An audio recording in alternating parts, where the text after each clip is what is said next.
বকুলপুর গ্রামে বিশু ধোপা তার বউ ময়নাকে নিয়ে বাস করত। গ্রামের বাড়ি বাড়ি গিয়ে জামা কাপড় এনে তা মোরলের পুকুরেই ধুত। গ্রামের সকলেই তাকে বিশু ধোপা বলেই ডাকতো। ও গিন্নিমা, কই গো কই গো সকলে, আজকে আর জামা কাপড় নেই, দাও গো দাও গিন্নিমা। আহ মরণ, সকাল সকালে সে আমার ডাক পারিস কেন বাপু শুনি? তোকে বলেছিলাম না দুপুর দুপুর আসবি? তা বললে কি হয় গো গিন্নিমা, আমি তো এই সময় সকলের বাড়ি থেকে কাপড় নিয়ে ধোয়ার জন্যে দুপুরবেলা কাচতে হবে তো। শান্তি, এই শান্তি, জামা কাপড়গুলো বিশুকে দিয়ে যা তো।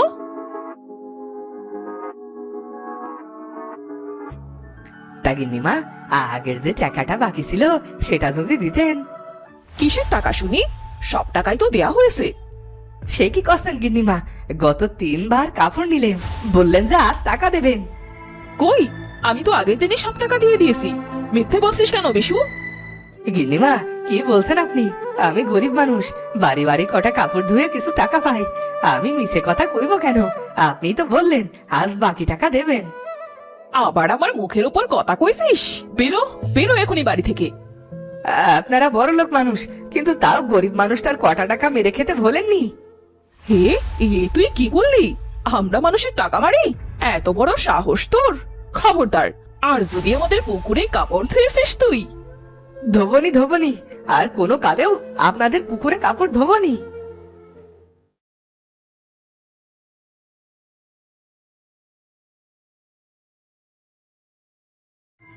যাবনি, আর কোনোদিন যাবনি তাদের পুকুরে, গরিবের টাকা কটাও মেরে খায়। কি গো, কি হয়েছে? অমন করে রেগে ঘরে ঢুকলে যে? আর যাবনি, আর যাবনি কোনোদিন টাকা মেরে খাওয়া লোকদের কাছে। কে টাকা মেরে খেলো? কি বলছো?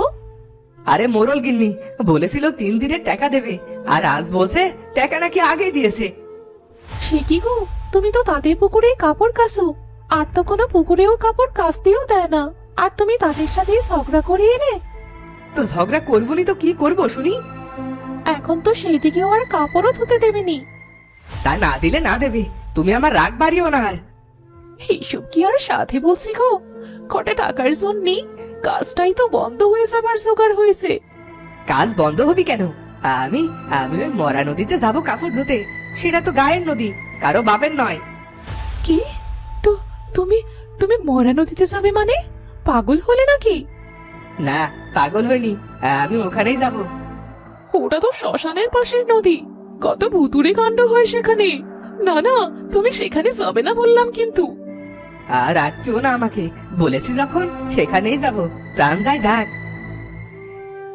বিশু ময়নার কোনো কথাই শুনলো না, সে সব কাপড় নিয়ে গেল সেই মরা নদীর কাছে। নদীর পাশে শ্মশান, আর সেই শ্মশানে লাশ পোড়ানোর পর সেখানেই ভাসিয়ে দেওয়া হয়, আর তাই নদীর নাম হয়েছে মরা নদী। মাঝে মাঝেই এখানে অনেক ভুতুড়ে কাণ্ড দেখা যায়। বিশু গেল সেখানেই কাপড় কাচতে। কি এমন আছে এই নদীতে যে সবাই এটাকে এত ভয় পায়? আমি তো কিছুই দেখছি না, সকালে শুধু শুধুই ভয় পাই।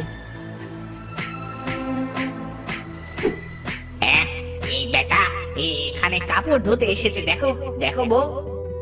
কই কই দেখি। হ্যাঁ হ্যাঁ, তো ওই যে এক মানুষ কাপড় কাচে। কতদিন এখানে মানুষ আসতে দেখিনি, সেই যে কবে এটা মরা নদী বানালো মানুষ, তারপর থেকে তো শ্মশানেও আর কেউ মরা পোড়াতে আসে না। ঠিকই বলেছো, আমার কতদিনের ইচ্ছে মানুষ দেখবো, কিন্তু এই গাছকে দেখে যে যেতেও পারিনি। এই বউ জানিস, আমার না মন চায় মানুষ দেখবো, ওদের দেখতে ভারী মজা। আচ্ছা, ওই মানুষটার কাছে গেলে কেমন হয়? বেশ হয় বেশ হয়, চল চল ওটারই কাছে যাই। এমন আশ্রাবো না যে বাপের নাম ভুলে যাবে, এমন আশ্রে আশ্রে ধোবো যে আজ সব ময়লা চলে যাবে। প্রথমে একটাকে আশ্রাবো, পরে আরেকটাকে আশ্রাবো, লাঠি আর মুগুর দিয়ে পেটাবো আস্থা মতন। এ কি বলছে রে বউ? সর্বনাশ, ও তো আমাদের পেটাবে বলছে, ও কাপড়ের মতো আমাদেরও আছড়াবে বলছে। তাই তো, এখন কি হবে বলো তো? ও হয়তো ভূত পেটানো লোক। ছোটবেলায় দিদিমা বলতো, ভূত পেটনের দিক থেকে দূরে থাকবি নাতনি, ওরা হাতে পেলে পিটিয়ে মেরে ফেলবে। আরে আমিও তো শুনেছি। এবার এবার এর কাছ থেকে বাঁচবো কি করে বলতো? শুনেছি মানুষেরা সোনাদানা খুব ভালোবাসে। আমার মনে হয় ওকে সোনাদানা দিলে ও আমাদের ছেড়ে দেবে। তাই তো মনে হয়। এক কাজ করি, একে আমরা কিছু সোনা দানা দিই, চল।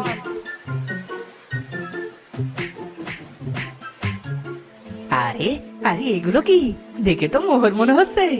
হ্যাঁ তাই তো। আরে এ কি আশ্চর্য ঘটনা! এ দেখি নদীর পানিতে সোনার মোহর ভেসে আসছে। এ কি করে সম্ভব?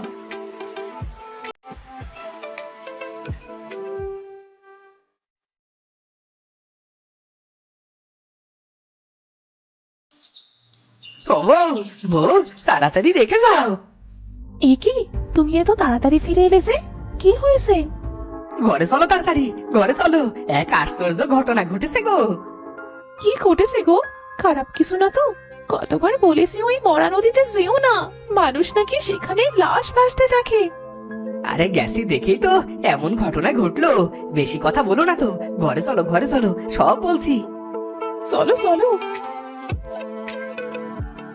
ঘরে গিয়ে বিশু তার স্ত্রীকে সব ঘটনা খুলে বলল। সে কি, অমন ভুতুরে মরা নদীতে সোনার মোহর আসবে কোথা থেকে? তবে সবাই যে বলে সেখানে ভূত আছে। আরে সেসব কিছু নয়, আজ যা মোহর পেয়েছি তাতে বসে বসে খেতে পারবো বছরের পর বছর। তাহলে চলো, তাহলে আমিও যাবো মোহর আনতে। আচ্ছা, কাল দুজন মিলে মোহর আনবো। পরদিন বিশু, ধোপা আর ময়না দুজন গেল মোহর আনতে। ওই দেখ পুটি, ওই ভূত পেটানো লোকটা আবার এসেছে। তার সাথে আরেকটা মানুষও আছে। আজ বুঝি আর রক্ষা নেই রে। ও বুঝি মোহরে খুশি হয়নি কাল? হবে না কেন? হ্যাঁ, কাল কত লাফাতে লাফাতে মোহর নিল। চল চল, সামনে যাই। না বাবা, সামনে যাব না, যদি ধরে পেটায়। আরে চল না, গিয়েই দেখি। যদি মাপ চাইলে ছেড়ে দেয় তবে আর ভয় নেই। শুনেছি মানুষের আবার দয়া মায়া বেশি হয়। যাবে? তবে আচ্ছা চলো, দেখি কপালে কি আছে। কই গো, এত সময় দাঁড়িয়ে আছি কিন্তু মোহর তো আসছে না। তুমি যে বললে মোহর এসেছে। এখানেই তো এসেছিল কাল, কত কত মোহর, আজ আর আসছে না কেন? হুজুর, আমাদের পেটাবেন না হুজুর, আমাদের মাফ করে দিন হুজুর। আপনি আমাদের ওস্তাদ, আমাদের মারবেন না। আমরা আপনার গোলাম হয়ে থাকবো হুজুর, তাও আমাদের পেটাবেন না আপনার ওই মোহর দিয়ে। ওরে, এই যে দেখি ভূত! কে কোথায় আসো গো? কে কোথায় আসো? এসো গো, এসো। আমরা যে ভূতেদের কাছে এসে পড়েছি। কে কোথায় আসো? না না হুজুর, ছেড়ে দিন, আমাদের মারবেন না। না না হুজুর, ভূত পেটানোর জন্য অন্য কাউকে ডাকবেন না। আমরা এই কান ধরছি, কোনো দিন আর এখানে আসবো না। আপনাকে খুশি করতে এই মোহরের চারা দিয়ে যাচ্ছি। এই গাছ বড় হলে আপনি যত চাইবেন মোহর পাবেন। পালা পুটি, পালা। চলো চলো, এখান থেকে ভাগি, ভুলেও আর মানুষের সামনে আসবো না। মোহরের ছোট চারা গাছ নিচে ফেলেই পুটি আর বিটলু পালালো। এদিকে ময়না আর বিশু বুঝতে পারলো যে ভূত দুটো ওদের দেখে ভয় পেয়েছে। এইটা কি হলো বলো তো? ভূত তবে মানুষের ভয় পায়? আর আমরা তো এতদিন ওদের দেখে ভয় পেতাম। চলো চলো, ওদের দেয়ায় চারা গাছটা গিয়ে লাগাই, দেখি সত্যি সত্যি মোহরের গাছ কিনা। কাল তবে ওরাই আমায় দেখে ভয় পেয়ে মোহর দিয়েছিল।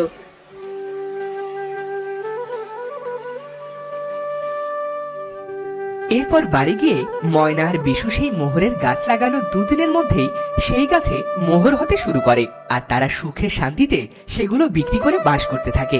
তো বন্ধুরা, ভিডিওটি কেমন লাগলো? যদি ভালো লাগে চ্যানেলটি সাবস্ক্রাইব করে বেল আইকনটি বাজিয়ে দিও। দেখা হচ্ছে পরের ভিডিওতে। ধন্যবাদ।